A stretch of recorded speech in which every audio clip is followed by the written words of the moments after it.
Good morning बच्चों। Good afternoon sir. Good afternoon sir. Good afternoon. Good afternoon. Good afternoon sir. हाँ, good afternoon. हम लोग कहाँ तक पहुंच गए थे बेटा? मंडी कोलिजन। मंडी कोलिजन। अच्छा, ठीक है।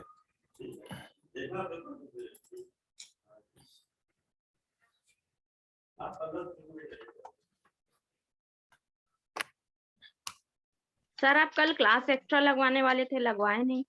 लगी नहीं बेटा, सब कुछ मेरे बस में नहीं रहता है ना।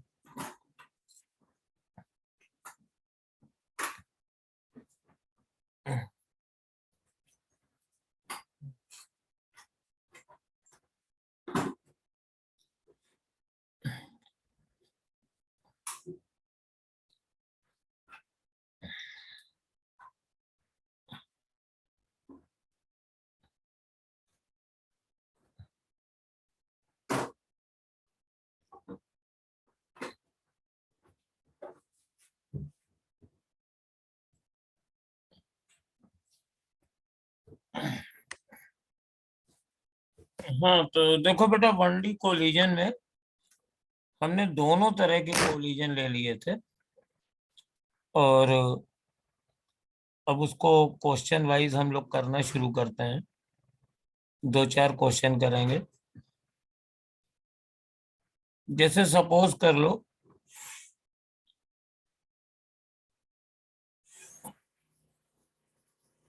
ए neutron hits a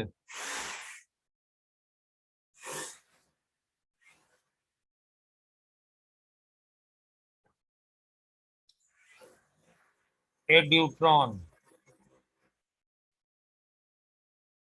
at rest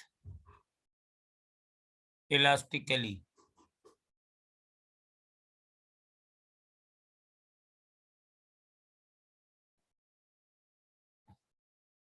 Find the fraction of kinetic energy lost by neutron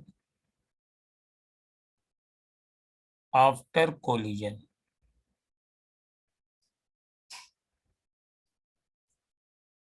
ये हमारे पास क्वेश्चन है।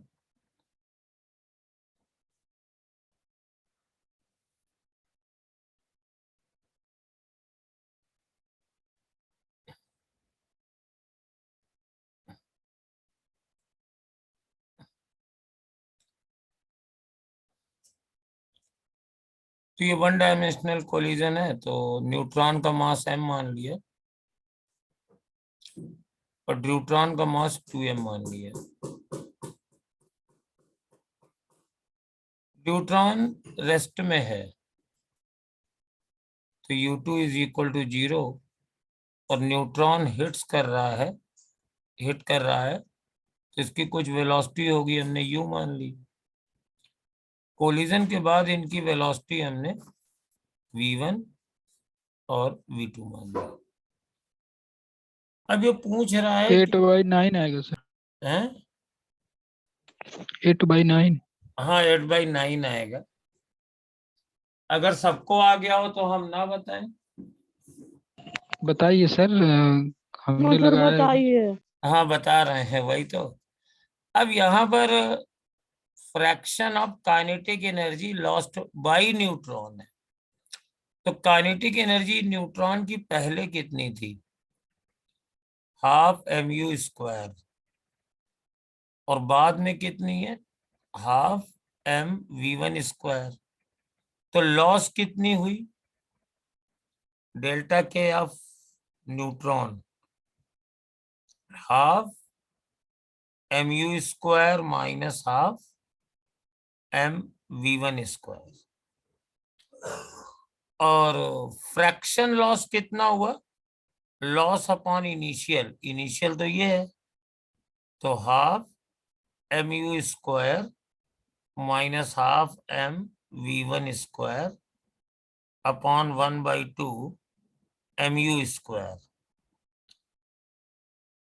तो इसको अगर हम सॉल्व करेंगे तो ये आ जाएगा 1 minus v1 square upon u square, यानी मोस्टली मुझे v1 चाहिए। अब v1 निकालने के लिए जो फॉर्मूले बताए गए थे अगर वो याद कर लिए हैं तो उससे भी निकाल सकते हैं। और भाई देखो हमें फॉर्मूला नहीं याद है तो हम तो कंजर्वेशन ऑफ मोमेंटम और न्यूटन्स लॉ से ही करेंगे। तो पहले कंजर्वेशन ऑफ लीनियर मोमेंटम लगाएं, mv1 plus 2mv2 is equal to m into u, और इसका तो इनिशियल मोमेंटम 0 था तो यहां से तुम्हारा m कट जाएगा, v1 plus 2v2 equal to u, एक इक्वेशन ये आ गया। और कोलिजन इलास्टिकली है मतलब E इज इक्वल टू 1 है, तो v1 minus v2 is equal to minus E times u, u1 minus u2, u1 is u, u2 is 0। अब यहां से तुम्हें v2 निकालना है, सॉरी v1 निकालना है, तो किसी भी तरीके से निकाल लो। v1 की वैल्यू यहां से निकाल के यहां रख दो वगैरह वगैरह, ये सब कर सकते हो। E बराबर तो 1 रख ही देंगे। हम तो ये करेंगे कि ये पहली इक्वेशन लिखी v1 plus 2v2 equal to u, और इसको 2 से मल्टीप्लाई करके लिखा, तो 2v1 माइनस 2v2, E की जगह 1 है तो ये माइनस 2u हो गया। 2 से मल्टीप्लाई कर रहे हैं और E की जगह 1 यूज कर रहे हैं, और इन दोनों को हमने ऐड कर दिया तो 2v2 कट जाएगा, 3v1 is equal to minus u, तो v1 बराबर हो जाएगा माइनस u/3। तो माइनस का मतलब तो ये है कि कोलिजन के बाद ये रिबाउंड कर जाता है ना, पहले राइट में जा रहा था उसके बाद लेफ्ट में जाएगा। और अगर ये फ्रैक्शन पूछना है तो v1 की जगह u/3 यहाँ रख देंगे, तो fraction will be 1 minus u/3 का स्क्वायर अपॉन u स्क्वायर, और वो उसने आंसर पहले ही बोल दिया था, u से u कट जाएगा, 1/9 आएगा, तो ये 8/9 आ जाएगा। बहुत अच्छे, ये पहला क्वेश्चन था, जिसको नोट करना हो नोट कर लो।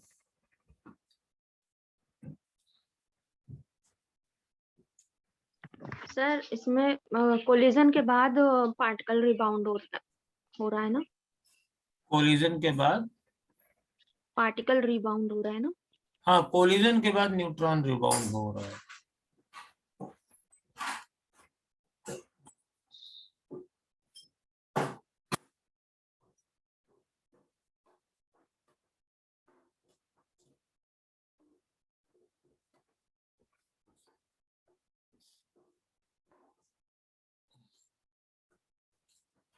तो चलो अब दूसरा क्वेश्चन लेते हैं। ये मेरे पास एक बॉल है m1 और ये एक दूसरी बॉल है m2, और इनके बीच में इलास्टिकली कोलिजन होता है। u2 बराबर 0 है, u1 is equal to u है। अब देखिए यहां पर ये ऐसे जा रही है, इसको हिट कर रही है, तो मुझे पता करना है find the ratio of m1 upon m2 so that kinetic energy transfer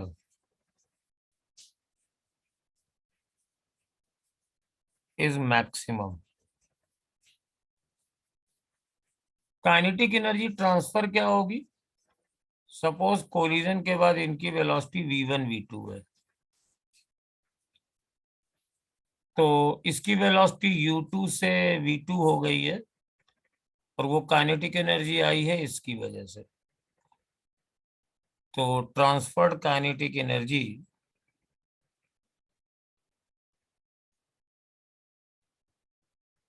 is equal to half m2v2 square minus 1/2 m2 into 0 का स्क्वायर, और ये मुझे मैक्सिमम चाहिए।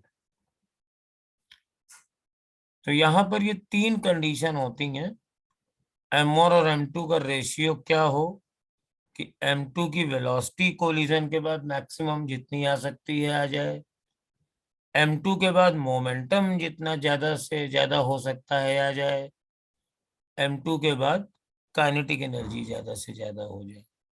तो हम इसको फिलहाल काइनेटिक एनर्जी के लिए कर रहे हैं और आप लोग इसको मोमेंटम के लिए भी करिएगा और काइनेटिक एनर्जी वेलोसिटी के लिए भी करिएगा। लेकिन पहला काम है कि v1 आप निकालिए, v1 v2 आप निकालिए पहले। अब हमें v2 में इंटरेस्टेड है हम। हाँ, हो गया। तो निकालो पहले बेटा, v2 निकालो सॉल्व करके, याद है भाई।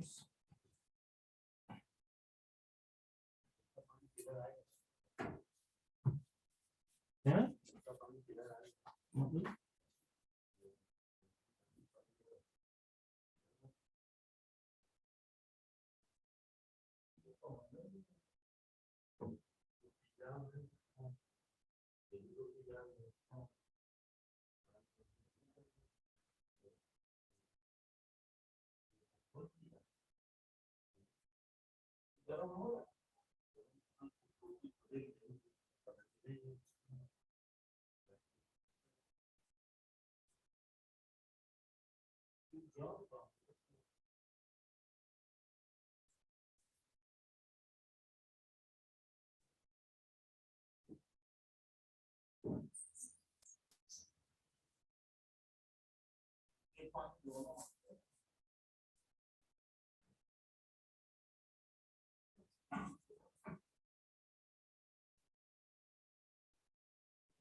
मतलब पानी गर्म आ रहा है।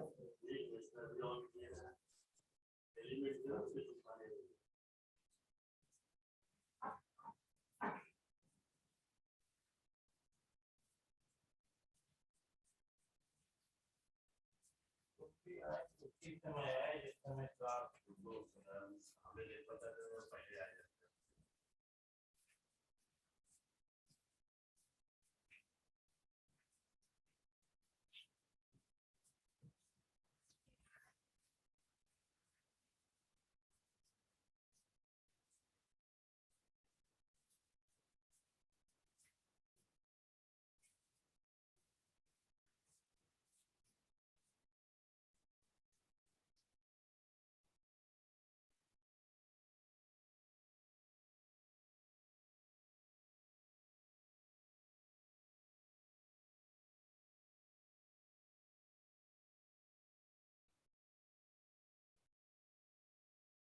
आता तो दोनों में है।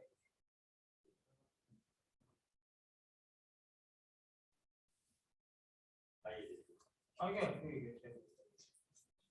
हम फिर से अरे नहीं, देख लेंगे, प्लम्बर को बुलवा लेंगे, उसी से करवाएंगे, अभी हम क्लास भी ले रहे हैं।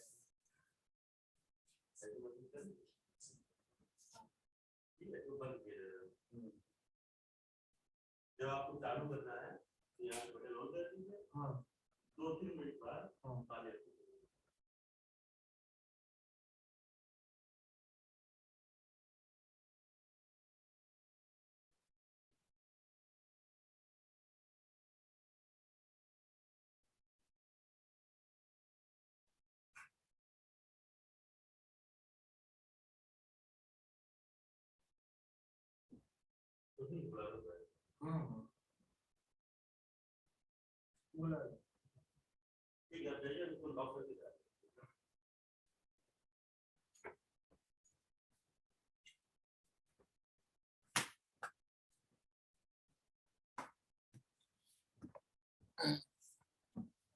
तो चलो इसको हम लोग निकालते हैं। फॉर्मूला नहीं लगाएंगे। M1V1 plus M2V2 is equal to M1U। ये पहली इक्वेशन है। और V1 minus V2 is equal to minus U। Minus U, U1 U है और U2 0 है। E की वैल्यू 1 ली है। अब मुझे V2 निकालना है, तो फिर वही ये V1 की वैल्यू इसमें रखो। और सबसे बेटर रिजल्ट ये होता है कि तुम्हें V2 निकालना है तो M1 के कोफिशिएंट बराबर कर दो। तो M1 से पूरे इक्वेशन को मल्टीप्लाई कर दो और फिर प्लस करने के बजाय माइनस कर दो। ये माइनस, ये प्लस और ये प्लस। अब देखो ये तो कट गया, तो V2 आ गया M1 plus M2 is equal to M1U और M1U, 2M1U ये आ गया। तो V2 बराबर हो गया 2M1U upon M1 plus M2। तो काइनेटिक एनर्जी कितनी आई? हाफ M2 इंटू V2 का स्क्वायर, तो 4M1 square U square upon M1 plus M2 का होल स्क्वायर। ये आ गया। तो ट्रांसफर्ड काइनेटिक एनर्जी तो निकल आई है। क्या निकली? 1/2 M2 और 4M1 square upon M1 plus M2 का होल स्क्वायर और इंटू U स्क्वायर। ये ट्रांसफर काइनेटिक एनर्जी है। और मुझे पता करना है कि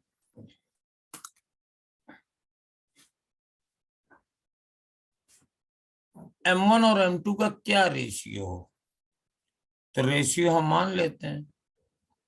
M1 अपॉन M2 निकालना है, तो हमने मान लिया कि M1 अपॉन M2 बराबर लैम्डा मान लिया।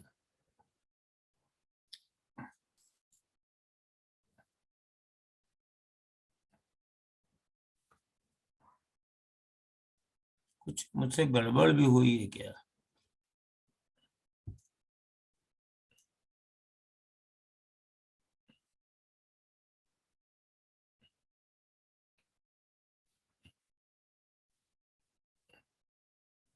नहीं, गड़बड़ तो नहीं हुई।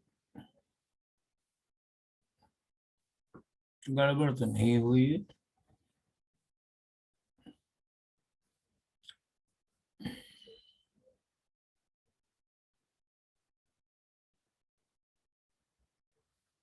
अब यहाँ पे हम सब जगह M1 की जगह लैम्डा M2 रख देंगे।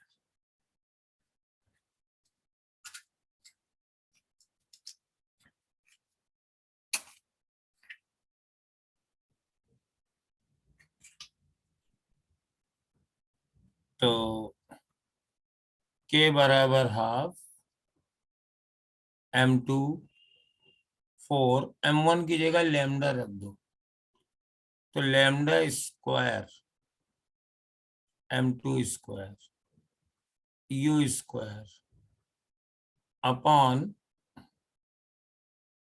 Lambda plus 1 square M1 square M2 square. यहाँ पे भी m1 की जगह लैम्डा m2 रख दिया। तो अब देखो, अब इसको थोड़ा बहुत तो सिंप्लीफाई हो ही जाएगा। m2 स्क्वायर और ये भी m2 स्क्वायर कैंसिल हो गया, तो ये बना 2m2 u square lambda square upon lambda plus 1 का होल स्क्वायर। अब तुम जानते हो वेरिएबल कौन सा है? Variable lambda. डिफरेंट रेशियो के लिए लैम्डा की वैल्यू डिफरेंट होगी, और मैं चाहता हूं काइनेटिक एनर्जी मैक्सिमम हो, तो हम डी के बाई डी लैम्डा लिखेंगे और इसको 0 के बराबर कर देंगे। तो डी के बाई डी लैम्डा क्या होगा? ये 2m2u स्क्वायर, ये तो कॉमन हो गया, D by D lambda of lambda square upon lambda plus 1 का होल स्क्वायर, और इसको 0 के बराबर कर देंगे। तो इसको छोड़ दीजिए, बस इसको देखिए। अब ये न्यूमरेटर अपॉन डिनोमिनेटर वाले फॉर्मूले से चलेगा, तो अब ये क्या रहेगा? तो पहले M1 पहले तो upon M2 नॉर्मल करते हैं रख ना के सर? उसको डिफरेंशिएट स्क्वायर में भी है सर। क्या? पहले सर नीचे लैम्डा प्लस 1 के स्क्वायर को रख के इसको ऊपर वाले को डिफरेंशिएट करेंगे। हाँ, वही करेंगे।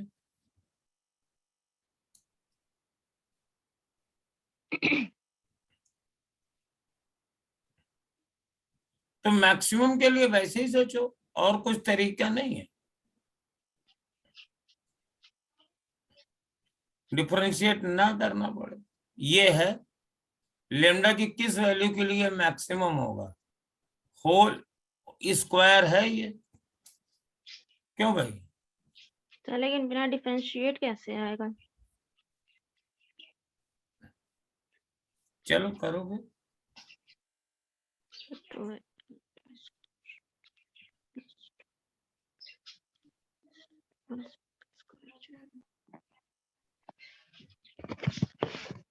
हम तो ऐसे कह रहे थे कि ये मैक्सिमम तब होगा जब डिनोमिनेटर मिनिमम होगा, मिनिमम होगा। और ये होल स्क्वायर है, निगेटिव तो हो नहीं सकता है, वैल्यू 0 ही हो सकती है। तो लेमडा बराबर -1 आ रहा है ना? तो यानी दोनों के मासेस लगभग बराबर होने चाहिए। सर यहाँ पे अगर m1 lambda is equal to m1 lambda plus 1 equal to 0 होना चाहिए।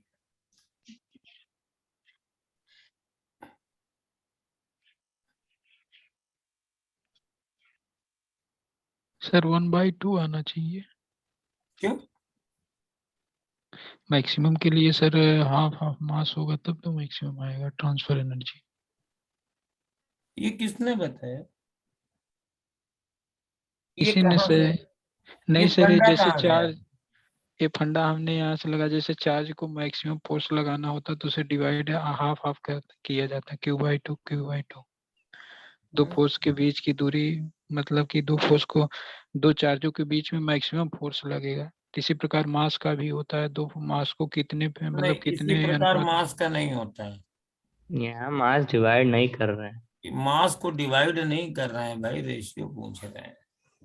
सर। वहाँ m1 बराबर m2 ही रख दे, जैसे होता नहीं है, मतलब इलास्टिक कोलिजन है तो अगर एक दोनों का मास सेम है तो पूरी की हाँ, पूरी तो लेमडा बराबर वेलोसिटी। -1 का मतलब क्या हो रहा है? दोनों के मासेस लगभग बराबर ही आ रहे हैं, है ना? लेकिन यहाँ पे इसको तुम लोग दोबारा करना है ना। ये मैं थोड़ा सा पेंडिंग में छोड़ दे रहा हूँ, मैंने तरीका बता दिया है, और माइट भी मुझसे कुछ गड़बड़ हो गई हो। और तीनों कंडीशन इंपॉर्टेंट हैं। कौन कौन सी?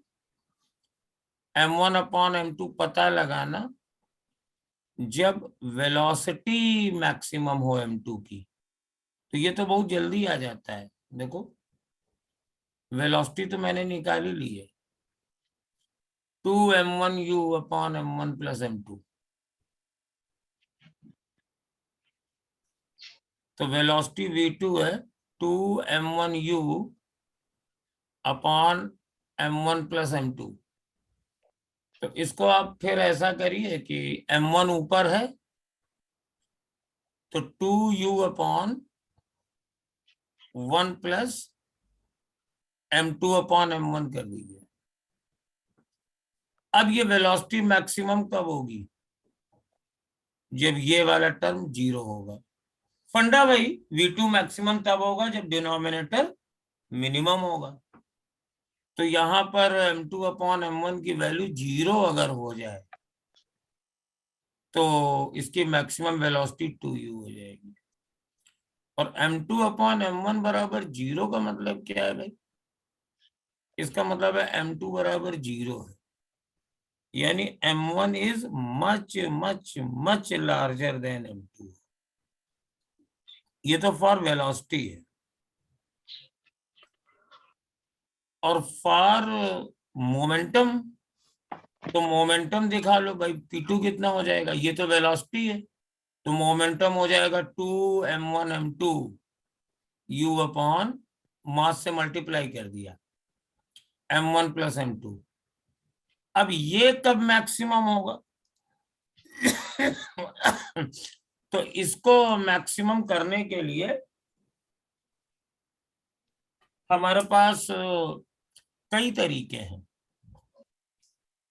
यहाँ पे वही कर सकते हैं, m1 की जगह लेमडा कुछ करके रख दें या कुछ कर दें, बल्कि इसको तो करने का एक तरीका ये भी बहुत अच्छा है, 2m1 m2u, और नीचे m1 प्लस m2 को हम ऐसे लिख देते हैं, अंडर रूट m1 का square plus under root m2 का होल स्क्वायर।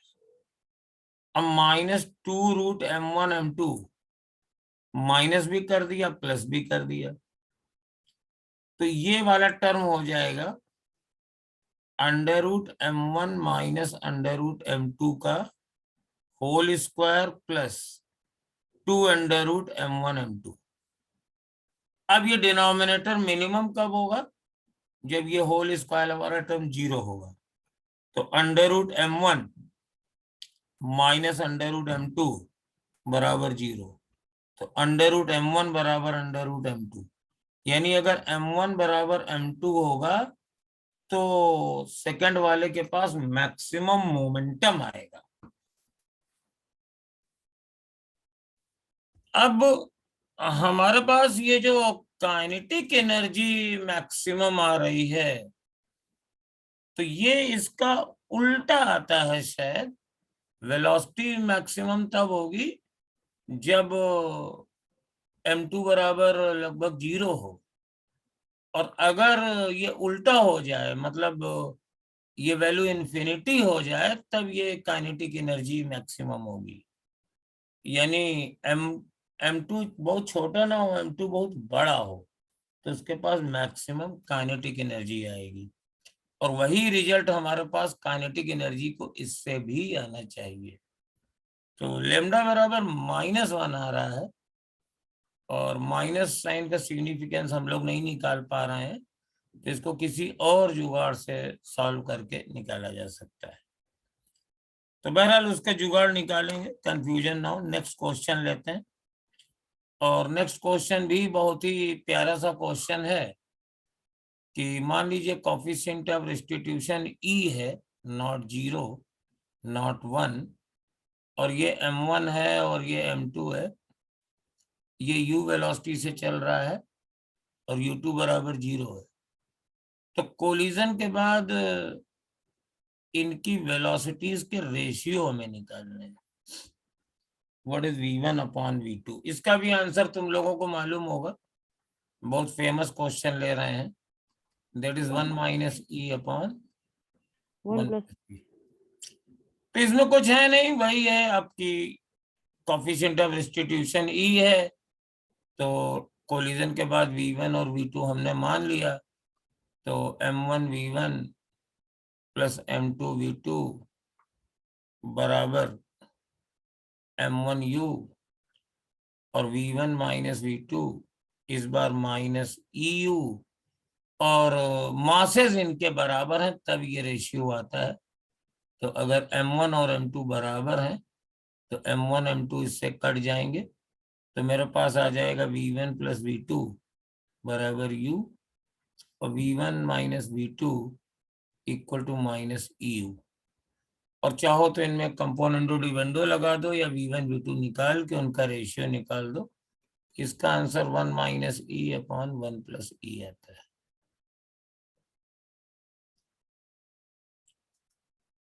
तो these are the linear collision, और इसमें मेरे को नहीं लगता कि बहुत ज्यादा प्रॉब्लम करने की जरूरत है, क्योंकि मोस्टली 99% क्वेश्चंस अगर आपने ये इक्वेशन बना लिए हैं तो आप सॉल्व कर सकते हैं, उसमें कोई दिक्कत नहीं आने वाली है।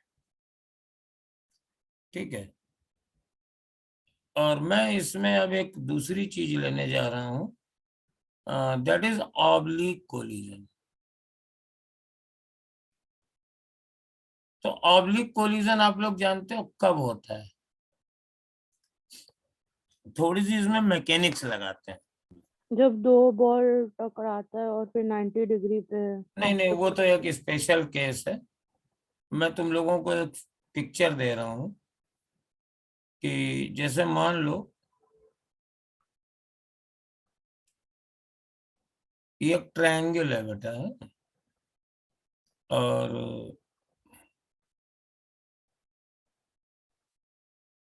और इससे ये सर्किल टकराता है, ये टकरा गया सर्किल। तो क्या तुम लाइन ऑफ इम्पैक्ट जानते हो? लाइन ऑफ इम्पैक्ट क्या होता है? लाइन ऑफ इम्पैक्ट भी बोलते हैं इसको, लाइन ऑफ कोलिजन भी बोलते हैं।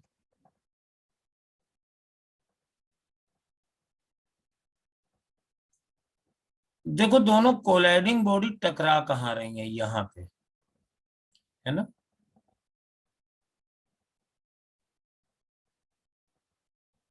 तो जहां पे ये कोलाइड कर रही हैं इसको पॉइंट ऑफ कोलिजन या पॉइंट ऑफ कांटेक्ट कर सकते हैं। तो इस पर एक कॉमन टेंजेंट खींच दो ऐसे,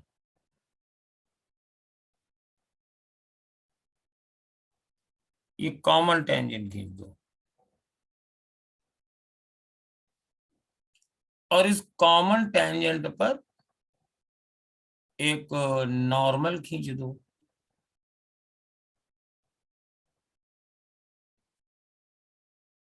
ये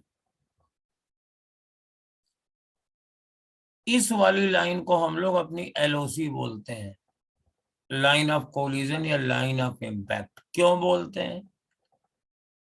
हमें फिजिक्स से मालूम है कि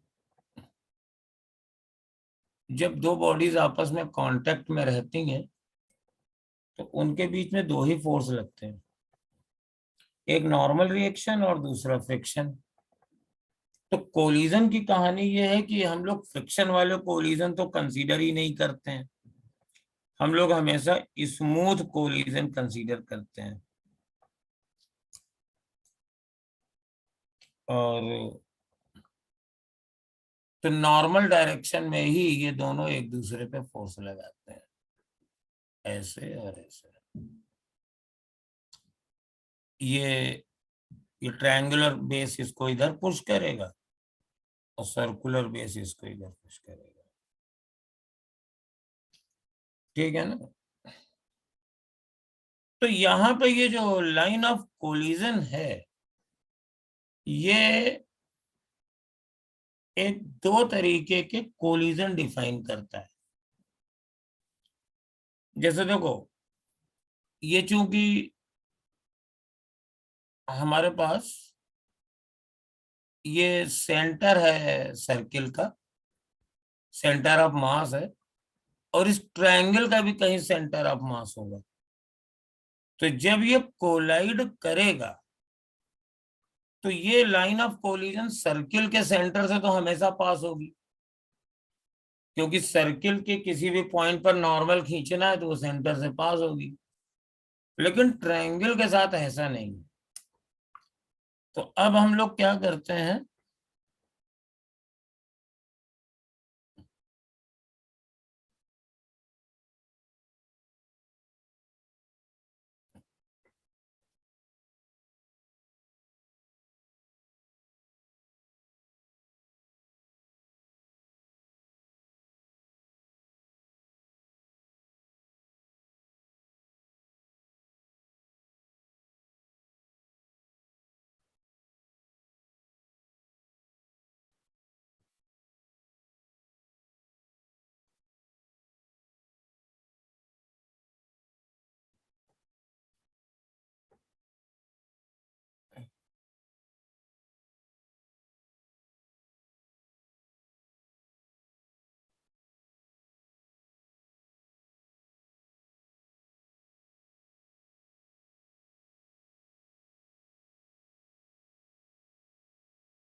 अब देखो मान लो अगर ये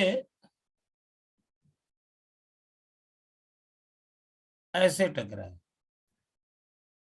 तो ये सारी चीजें ऐसे शिफ्ट हो जाएंगी।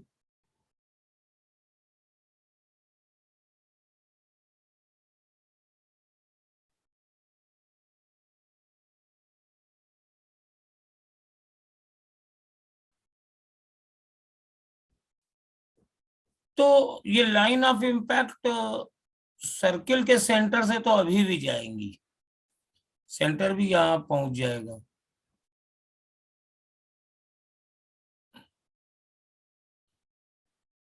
सर्किल का सेंटर अब यहाँ हो जाएगा, लेकिन ट्रायंगल के सेंटर ऑफ मास से ये नहीं जा रही। तो इस बात पर डिपेंड करेगा कि ये स्फीयर कहाँ टकराता है इससे। और यहीं पे हमारे दो तरीके के कोलिजन हो जाते हैं। एक होता है सेंट्रल कोलिजन और दूसरा होता है एक्सेंट्रिक कोलिजन।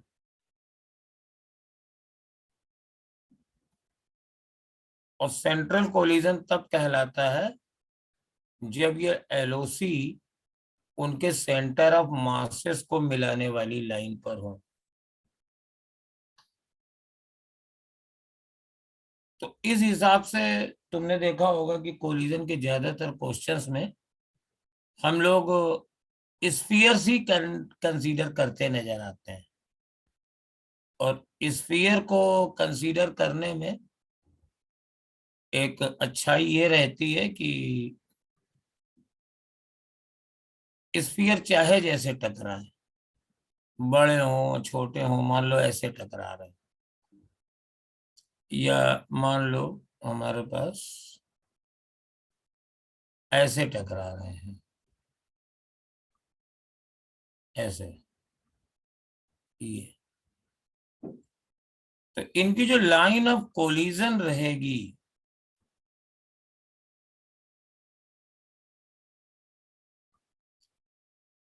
ये हमेशा दोनों के सेंटर ऑफ मास से पास होगी। यहाँ ऐसी होगी, यहाँ ऐसी,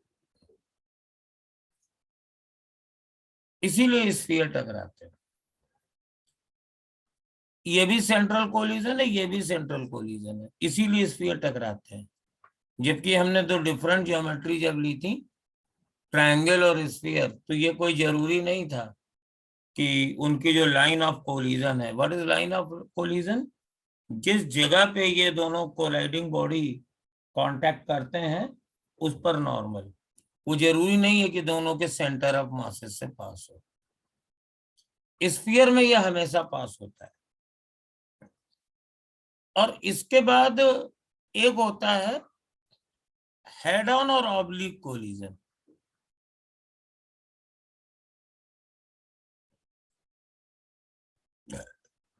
तो हेड ऑन कोलिजन क्या होता है, ऑब्लिक कोलिजन क्या होता है।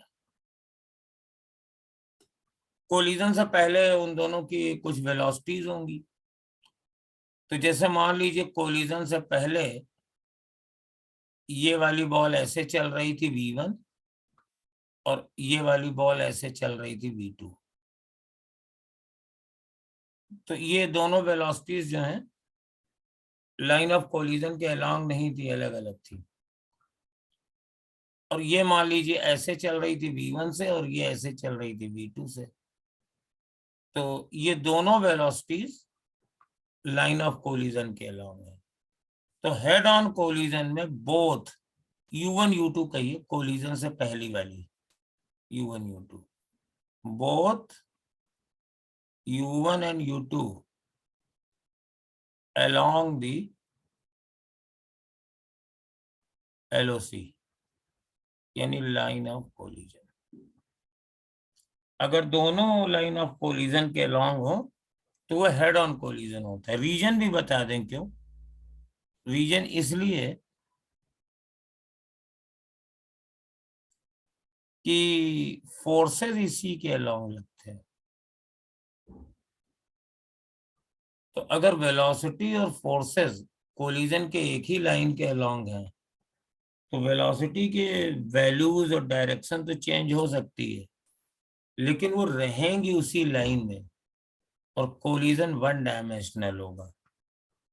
और यहाँ पे तुम जानते ही हो इस पे फोर्स इधर लगेगा, इस पे फोर्स इधर लगेगा, तो ये जाएंगी कैसे। इनिशियली इधर जा रहा था, फोर्स इधर लगा, तो ये कुछ ऐसी जाएंगी। ये इधर जा रही थी, फोर्स ऐसे लगा, तो ये कुछ ऐसी जाएगी। तो ये वन डायमेंशनलिटी टूट जाएगी।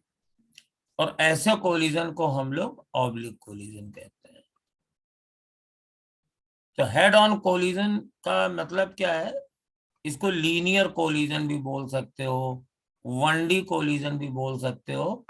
इसमें दोनों बॉलों की वेलोसिटीज उसी लाइन ऑफ इम्पैक्ट के अलोंग होगी। तो उसका फायदा ये होगा कि कोलिजन से पहले वो दोनों सेम लाइन में चल रही थी और कोलिजन के बाद भी वो उसी लाइन में चलेंगी। धीमी हो सकती हैं, तेज हो सकती हैं, कोई पहले राइट में जा रही थी तो फिर लेफ्ट में जा सकती है, but they will lie along the same line and such collision is known as head-on collision or linear collision or oblique or one-dimensional collision। और हम लोगों ने जो पढ़ा है वो यही कोलिजन अभी पढ़ा है। हालांकि ये मेंशन नहीं किया गया, सीधे सीधे क्वेश्चन में लिख दिया जाता है कि हेड ऑन कोलाइड करते हैं, दैट मीन्स आप 1D केस मान करके चलो। और ऑब्लिक कोलिजन में 1D नहीं होता है, ये दोनों डिफरेंट हो जाते हैं। तो ऑब्लिक कोलिजन का एक ही एग्जाम्पल एनसीईआरटी में दिया हुआ है और वही सबसे ज्यादा इंपॉर्टेंट भी है, तो उसको हम लोग करते हैं। और मान लीजिए कि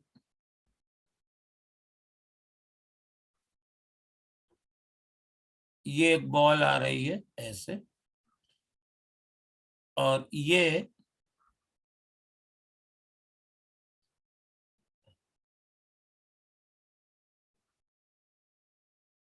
एक दूसरी बॉल से टकराती है ऐसे।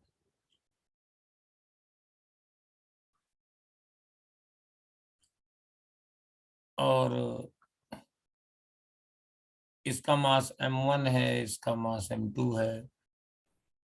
u1 बराबर u दिया हुआ है लाइक दिस।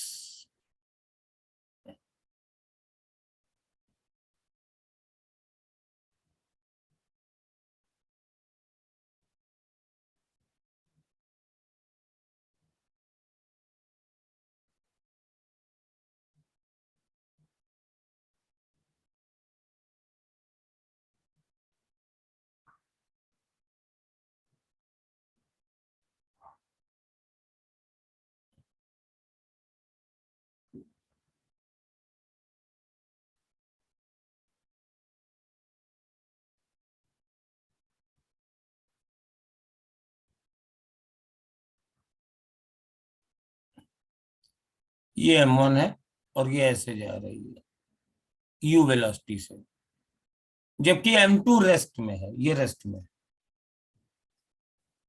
तो अब हमारे पास इनिशियल मोमेंटम की डायरेक्शन ये है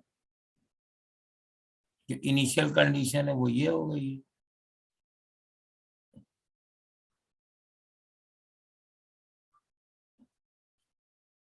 ये डायरेक्शन है इनिशियल वेलोसिटी की। ऐसे line of collision, line of collision ये है। स्फीयर्स हैं तो हमेशा जब कॉमन टेंजेंट पे परपेंडिकुलर खींचोगे तो सेंटर ऑफ मासेस पे लगेंगे। फोर्स किधर लगेंगे? इस पर फोर्स इधर लगेगा। थोड़ा सा इसको थिक कर देते हैं, फोर्सेस को थोड़ा सा थिक कर देते हैं।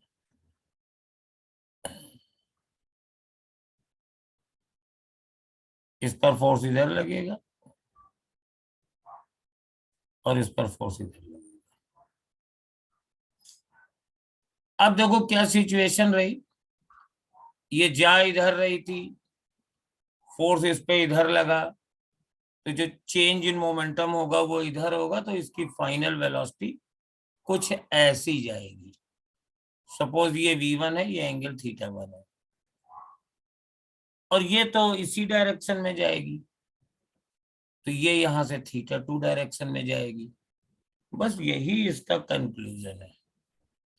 हम लोग क्या करते हैं ऑब्लिक कोलिजन में, जो ये डायरेक्शन है इसको एक्स एक्सिस मान लेते हैं और इसकी परपेंडिकुलर डायरेक्शन को वाई एक्सिस मान लेते हैं, और conservation of momentum sigma p x is equal to constant करते हैं पहले एक्स डायरेक्शन में।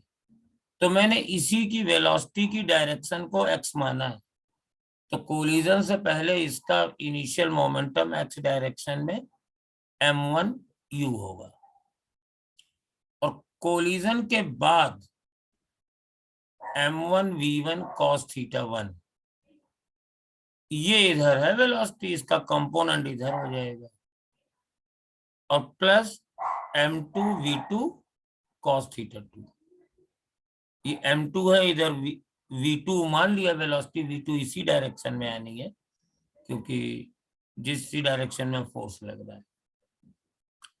और y डायरेक्शन में निकालो तो जीरो, पहले जीरो थे, ये x में चल रही थी, ये चल ही नहीं रही थी, और इसका हो जाएगा m1 v1 sin θ1, और इसका कंपोनेंट इधर नीचे हो जाएगा minus m2 v2 sin θ2, and that's all. ये दो इक्वेशन को सॉल्व कर लो, तुम्हारे आंसर आ जाएंगे। यहाँ पर न्यूटन्स एक्सपेरिमेंटल लॉ ई वाला क्वेश्चन लगाने की तुम्हें कोई जरूरत नहीं है। ज्यादातर क्वेश्चन सिंपल आते हैं और बिना उसके यूज के ही लग जाएंगे, सिर्फ इन्हीं दोनों इक्वेशन को यूज करके, कंजर्वेशन ऑफ मोमेंटम करके। बहुत लगाना है तो एक ये भी लगा सकते हो, half m1 u square equal to half m1 v1 square plus half m2 v2 square. लेकिन ये सिर्फ तभी लगेगा जब इलास्टिक कोलिजन हो।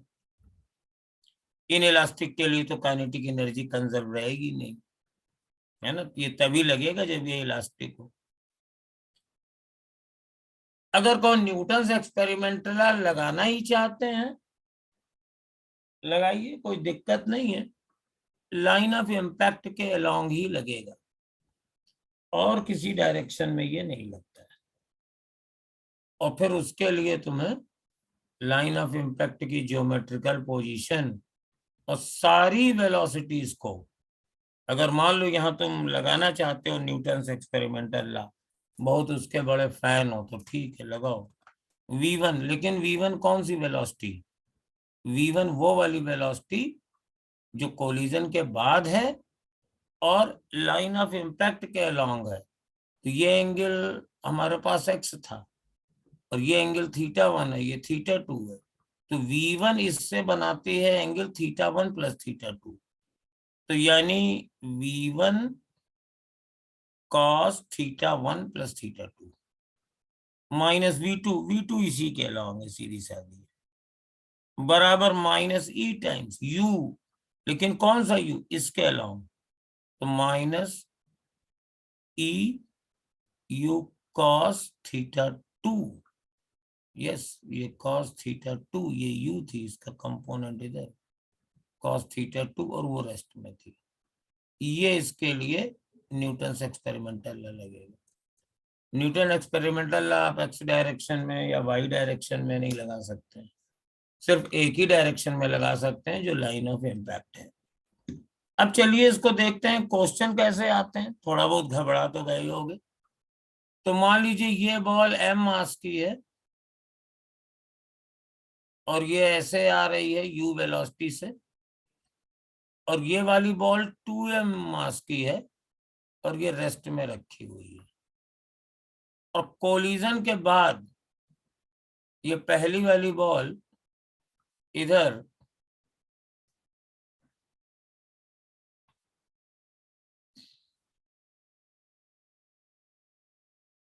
nu वेलोसिटी से जाती है θ1 एंगल पे, तो दूसरी वाली बॉल किधर जाएगी? तो मान लीजिए θ2 पे जाएगी, या चलो तुम लोगों को कठिनाई ना दें, ये θ1 आप 30 डिग्री मान लीजिए और इसकी वेलोसिटी हम 2u कर देते हैं। पहली वाली बॉल ये 2u वेलोसिटी से जाती है 30 डिग्री पे, तो दूसरी वाली बॉल किस डायरेक्शन में जाएगी? तो कुछ करना नहीं है, एक्स डायरेक्शन मानी, वाई डायरेक्शन मानी। ये मैंने एक्स डायरेक्शन माना, ये वाई डायरेक्शन माना, और एक्स डायरेक्शन में mu ये तो रेस्ट में थी,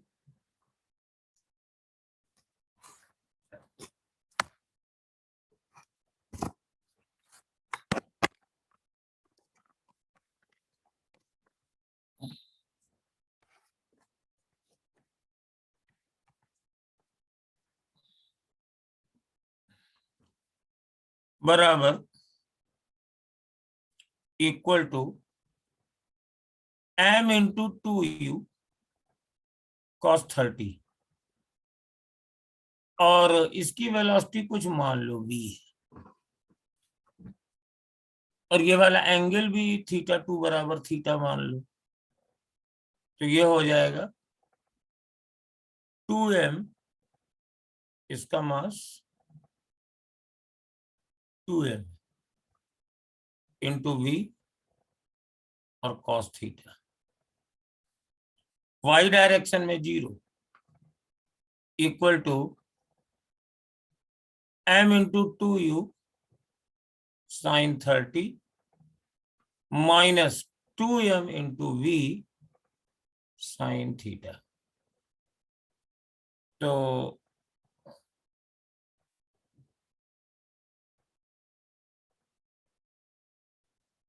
अब हमें इन दोनों को सॉल्व करना है,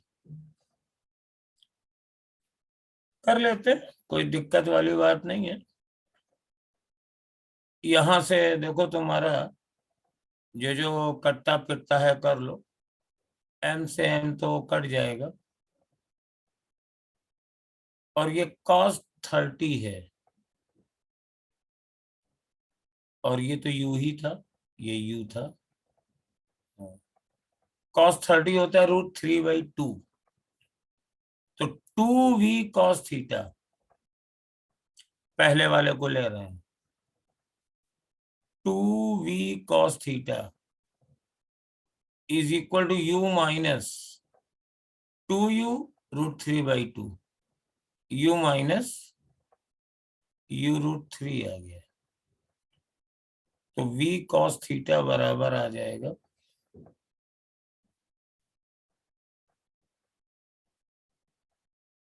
u/2 1 माइनस √3। और इसको देखो तो v sin थीटा, m से m तो यहाँ पे भी कट जाएगा, तो v sin थीटा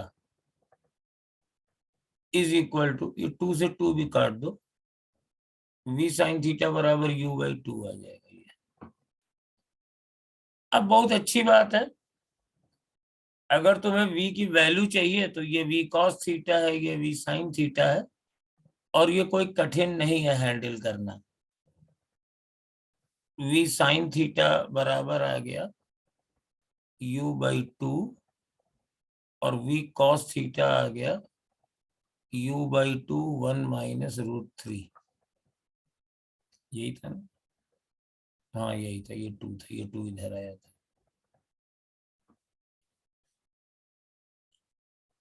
अब इन दोनों को स्क्वायर करके जोड़ दो, v² बराबर u²/4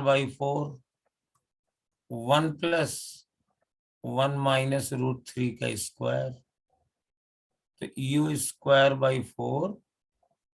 1 + 1 2 हो गया, +3 ये हो गया -2√3। ठीक है,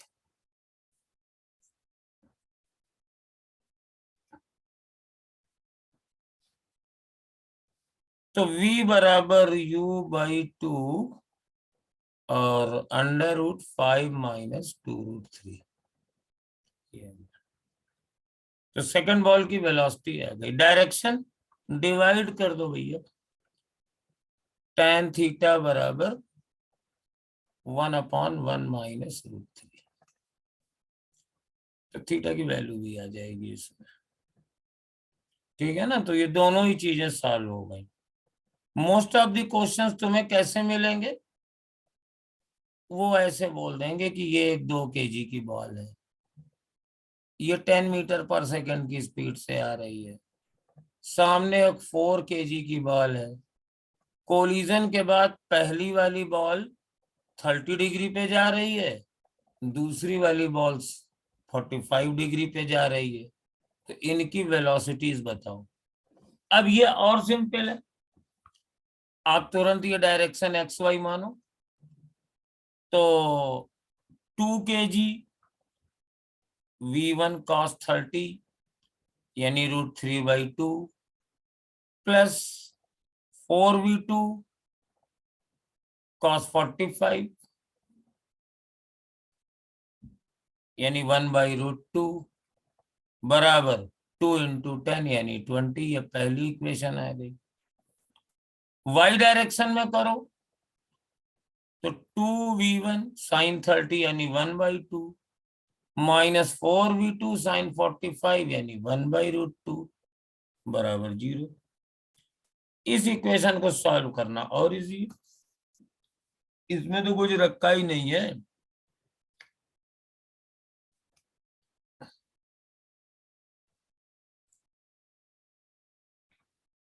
आसानी से निकाल सकते हो। अब इसमें भी एक बहुत ही इंपॉर्टेंट केस है। वो कंडीशन क्या है? 3 कंडीशन है। नंबर 1, कोलिजन इलास्टिक हो, टारगेट बॉडी रेस्ट में हो और मासेस बराबर हो, तो angle between v1 and v2 ये 90 डिग्री के बराबर होता है।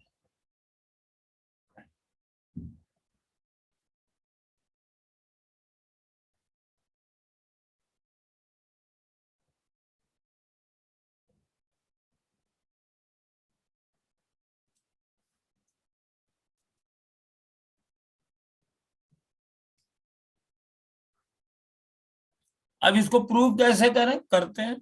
ये मान लीजिए m बॉल है, u वेलोसिटी से आ रही है, दूसरी वाली तो m मास की ही है, रेस्ट में रखी हुई है। कोलिजन के बाद मान लीजिए कि एक इधर अल्फा एंगल पर जाती है v1 से और दूसरी जाती है v2 से, बीटा एंगल पर। तो यानी हमें प्रूव क्या करना है? अगर E बराबर 1 है तो मुझे अल्फा प्लस बीटा बराबर 90 प्रूव करना है। तो अपना उसी तरीके से सॉल्व वाल्व करो, तो ये हो जाएगा m v1 cos अल्फा और plus m v2 cos beta is equal to m into u. तो आ जाएगा v1 cos alpha plus v2 cos beta is equal to u। m कट गया। y डायरेक्शन में देखो तो mv1 sine alpha minus mv2 sine beta बराबर 0। तो मतलब v1 sine alpha is equal to v2 sine beta. ये दूसरा इक्वेशन हो गया। तीसरा ही इसका यूज करना पड़ेगा। ये कोलिजन इलास्टिक है, और कोलिजन अगर इलास्टिक है तो इसका मतलब ये है कि काइनेटिक एनर्जी प्रिजर्व रहेगी। तो अब यहाँ पर इसको, ये पहला इक्वेशन है, ये दूसरा इक्वेशन है, और मैं इसको करने जाता हूँ। पहले तो हम इक्वेशन लिख देंगे। ये जो पहला इक्वेशन है,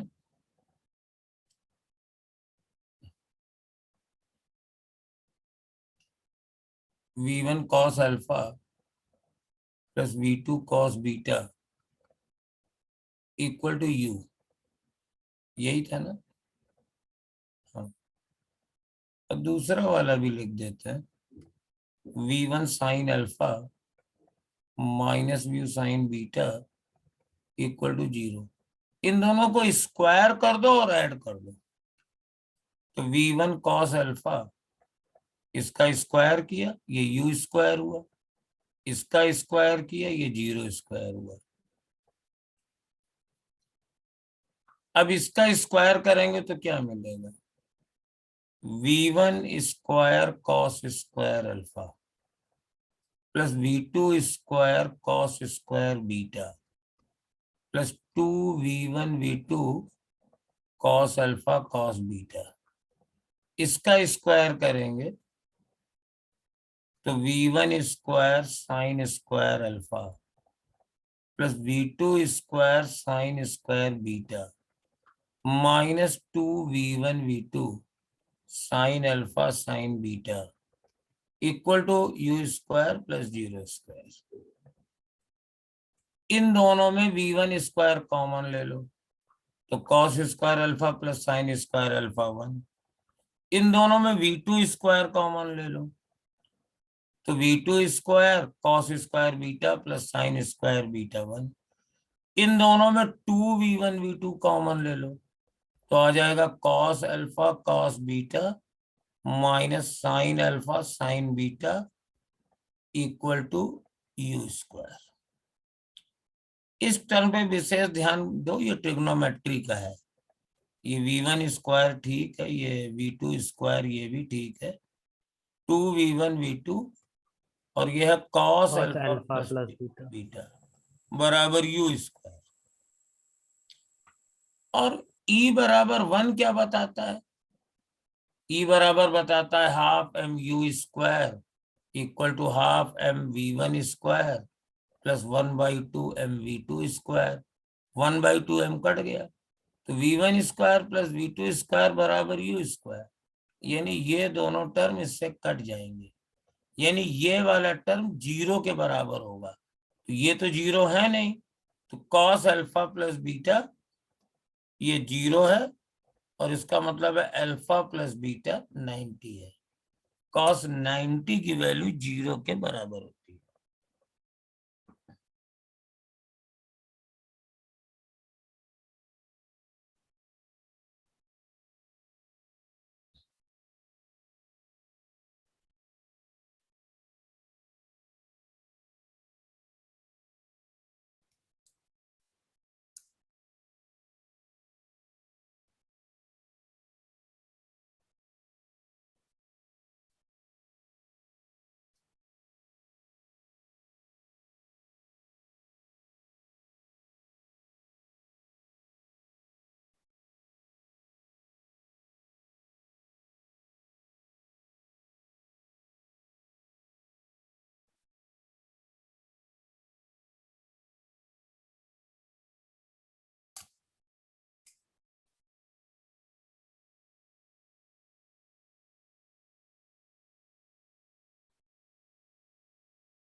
चलिए एक क्वेश्चन और करते हैं। सर हम्म, सर एक क्वेश्चन बता दीजिए। हाँ पूछो। सर ये एनसीईआरटी का 6.29। बेटा पढ़ दो। I don't have NCERT this time. Sir graph वाला क्वेश्चन है। मेरे पास सब एनसीईआरटी है नहीं एक्चुअली। ठीक है सर, मैं भेज दूंगी क्लास के बाद।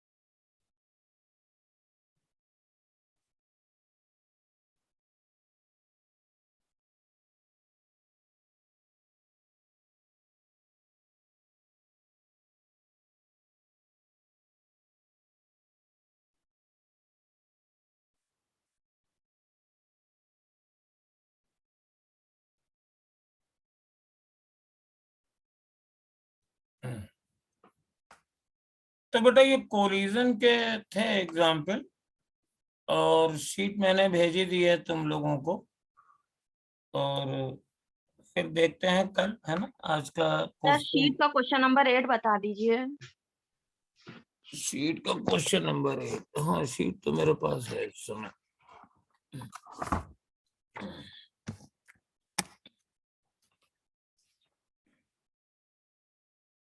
A particle is shifted from ये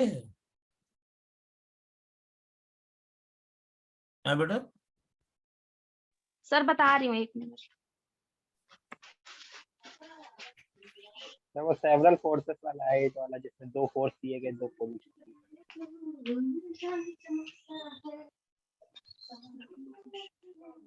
1F2 को जो वेक्टोरिकली और x2 sir work power energy का है, sorry. Sir question number 8 work power energy का। A particle is shifted from यही है ना।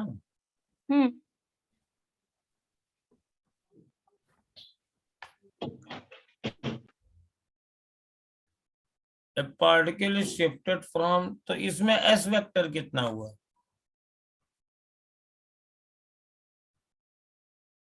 ये 0 0 1 से शिफ्ट हो गया 1 1 2 से, तो 1 minus 0 i, 1 minus 0 j, 2 minus 1 k, ये तो s हो गया। और फोर्स कितना हुआ? 2 फोर्स लगे हैं ना। 2 of them are F1 and F2. Find the work done by resultant of these forces.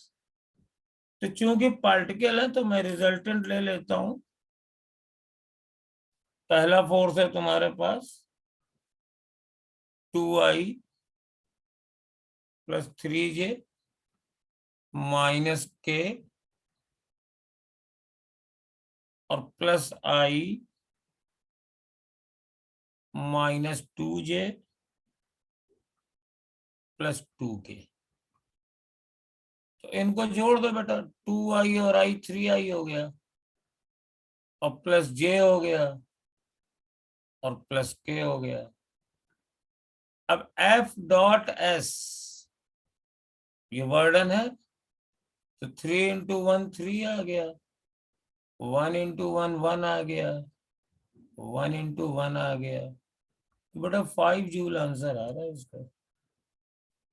Sir answer में 5 जूल नहीं है। नहीं, आंसर में 5 जूल दिया है, मैं आंसर की देख रहा हूँ। 1 मिनट में देखूं फिर से। तो 5 जूल ही दिया है। 5 जूल ही दिया। 5 जूल कैसे? मैं बेवकूफ बना रही हूँ। नहीं सर, मेरे से गलती हुई है, सॉरी। और सर मेरा बता। 20 जूल आ रहा था। नहीं, आपका 20 जूल आ रहा होगा, आप ज्यादा सर मैंने क्वेश्चन आपको सेंड कर दिया है, 6.29 वाला।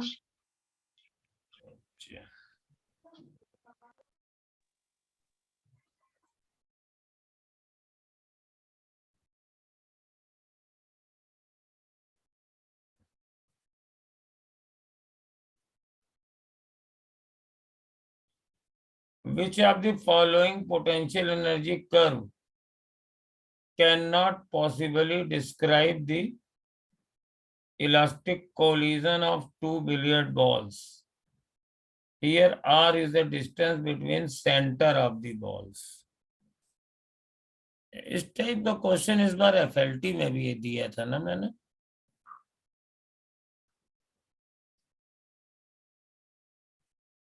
अच्छा बताओ, जब दो बॉल्स के जो सेंटर्स होंगे वो पास में होंगे तो हमारे पास पोटेंशियल एनर्जी ज्यादा होगी या कम होगी? पोटेंशियल एनर्जी ज्यादा होगी ना। हाँ ज्यादा होगी। यहाँ पे आर क्या है?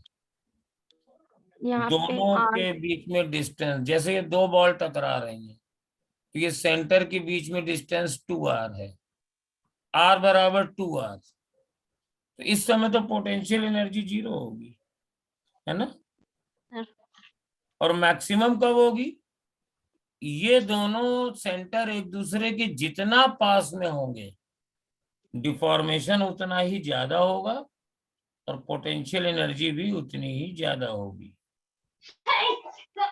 तो मेरे पास ये जो पहला वाला क्वेश्चन है ये इट इज नॉट पॉसिबल, क्योंकि जब r बराबर 0 है तो ये मैक्सिमम तो दिखा रहा है, लेकिन जब इनके बीच की r बराबर 0 का मतलब है कि हाईली स्ट्रेन्ड कंडीशन, दोनों के सेंटर लगभग एक ही पे आ गए हैं ऐसे।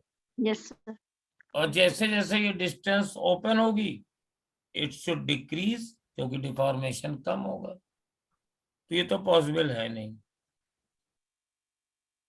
और ये बिल्कुल पॉसिबल नहीं है। यहाँ पे 0 नहीं है, यहाँ पे मैक्सिमम होता है। ये भी पॉसिबल नहीं है क्योंकि 0 पे मैक्सिमम होता है। ये भी पॉसिबल नहीं है क्योंकि 0 पे मैक्सिमम होता है, 0 पे 0 है। ये पॉसिबल है, 0 पे मैक्सिमम है और जैसे जैसे डिस्टेंस बढ़ती जाएगी डिफॉर्मेशन एनर्जी कम होती जाएगी, और जब ये 2r हो जाएगी डिस्टेंस तो नो डिफॉर्मेशन दे।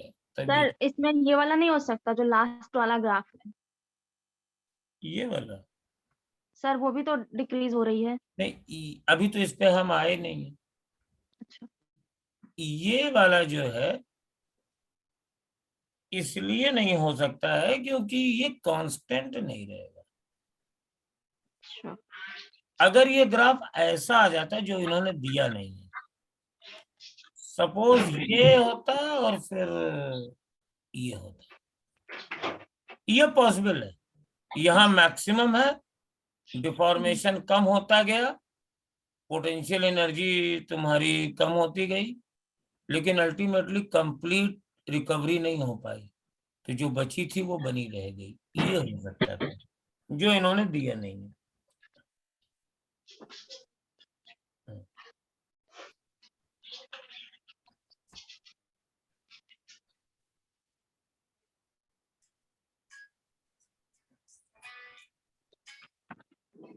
ठीक है बेटा, अब तुम लोगों को जो जो क्वेश्चन ना आए वो मुझे बताते रहना, क्योंकि शायद हो सकता है कि अब मेरी क्लास न लगे क्योंकि मैंने काफी दिन पढ़ा दिया। अब मिश्रा सर तुम लोगों को हीट वगैरह पढ़ाएं, उनकी थर्मोडायनेमिक्स पूरी है कि नहीं? तो अभी बाकी है सर, आपसे आज स्टार्ट होगी।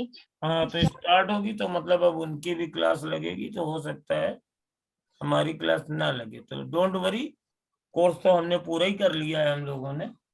सर ग्रेविटेशन, हैं? सर ग्रेविटेशन कौन कराएगा? Gravitation yes sir. नहीं, मैं टाइम बीम की बात कर रहा हूँ बेटा, कि अब वो पहले थर्मो करेंगे। अच्छा हाँ क्योंकि 30 के टेस्ट में आ रहा है ना, हम लोग तो रूटीन वाइज चलते हैं ना। हाँ सर, वो मैंने पूरा सिलेबस। नहीं वो बात नहीं है, ठीक है। तो मैं कह रहा था कि तुम लोग क्वेश्चन पूछते रहना हमसे। सर एक क्वेश्चन है सीट का, क्वेश्चन नंबर 10। शीट का क्वेश्चन नंबर 10, राइट, लो बताते हैं। दो केसेस दिए गए हैं सर, उसमें सर वर्क डन एक में 0 और 150 आएगा सर, ये कंफर्म। देख रहे हैं। ये सर एक पुली से खींच रहा है और एक लेके जा रहा है ऐसे ही हाथ में।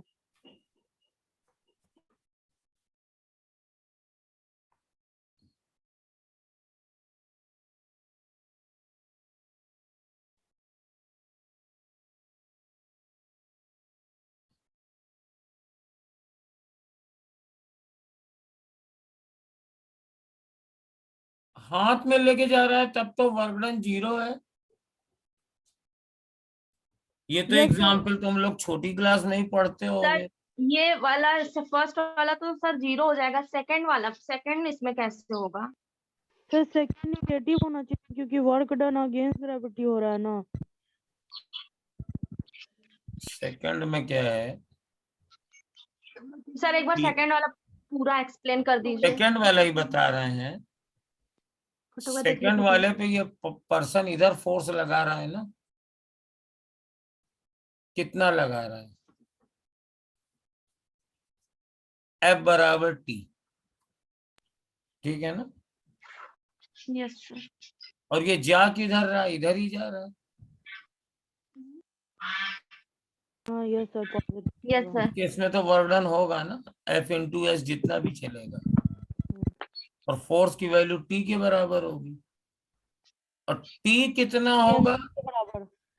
दैट डिपेंड्स कि ये चल कैसे रहा है। अगर ये एक्सेलेरेशन से चल रहा है तो टेंशन बराबर mg प्लस ma होगा। अगर ये कांस्टेंट वेलोसिटी से चल रहा है तो टेंशन बराबर mg हो जाएगा। पुली से ये तो मालूम ही है, जितना पर्सन चलेगा उतना ही ब्लॉक ही ऊपर उठेगा।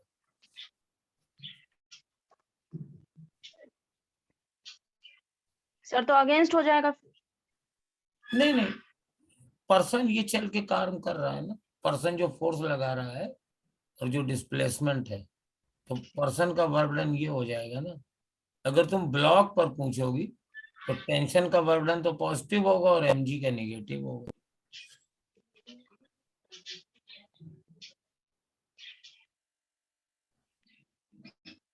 तो ग्रेटर वाला आंसर तुम्हारा सेकंड केस वाला रहेगा, जिसमें वो कुछ वर्क कर रहा है।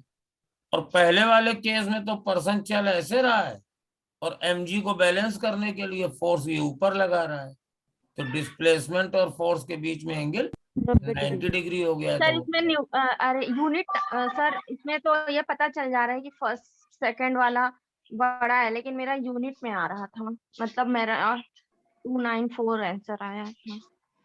तुमने मान लिया होगा कि ये कांस्टेंट वेलोसिटी से चल रहा है। हाँ सर, मैंने वो करके किया था इसीलिए। Question number 34। और इसमें दिया हुआ है कितना चलता है, 2 मीटर चलता है।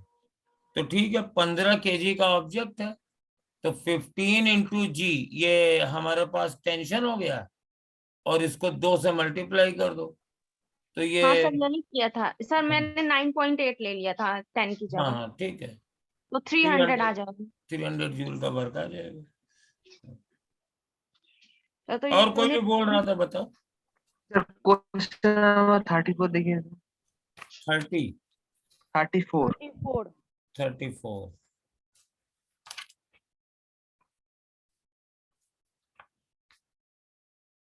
A rod of mass m and length L is placed on a horizontal position. Find the work done by the external force against gravity to alter this configuration from horizontal position to vertical. तो पहली situation ये थी और दूसरी situation ये है। तो ये हमने रेफरेंस पॉइंट मान लिया और यहाँ पे पोटेंशियल एनर्जी 0 हो गई, ठीक है। और Yes. इस केस में पोटेंशियल एनर्जी हो गई mg/L/2। डू यू नो ये L/2 क्यों है? क्योंकि सेंटर ऑफ ग्रेविटी इसकी यहाँ पे है। तो work done by agent is equal to change in potential energy. तो आंसर mg/2 आ जाएगा। एक लाइन का क्वेश्चन था ये।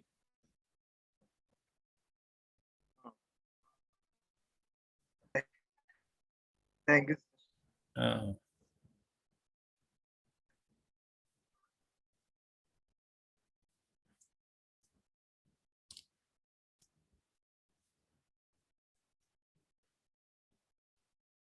बस बेटा आप बंद करें। Yes sir. दूसरी भी तो क्लास होगी ना अभी।